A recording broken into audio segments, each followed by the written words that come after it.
మనకి కొంతమంది ఫ్రెండ్స్లో కానీ ఇండస్ట్రీలో కానీ లేకపోతే స్కూల్ కాలేజ్ ఒక నిక్ నేమ్ మనకు పెడుతూ ఉంటారు కదా, సో అలా మీకు వచ్చిన నిక్ నేమ్ ఏంటి? విష్ అంటారు అంతే. అంటే కొంతమంది ఫోన్స్లో కొన్ని డిఫరెంట్ నేమ్స్తో సేవ్ చేసుకుంటూ ఉంటారు కదా సార్ మన నేమ్స్. ఐ డోంట్ నో, అది నాకు ఎవరు ఏం చెప్పలేదు. చెప్పలేదా?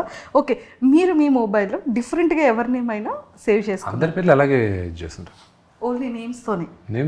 నేమ్స్తో చేయండి. ఇప్పుడు నాన్నగారిది వచ్చి మంచు లైన్ కింగ్ అని పెట్టుకుంటా. వినీది వచ్చి మామా చీకా అని పెట్టుంటా. మామా చీకా స్పానిష్లో ఏంటంటే హాట్ ఉమెన్ అని.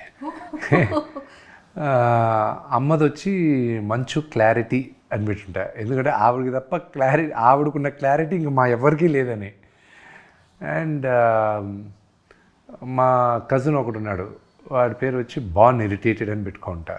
ఒకడికి ఎక్కువ కోపం ఉంటుంది, వాడి పేరు హల్క్ అని పెట్టుకుంటా. ప్రభాస్ వచ్చి రెబల్ అని ఉంటుంది నా దాంట్లో. అండ్ అలాగే ఒక్కొక్కరికి ఒక పేరు ఉంటుంది.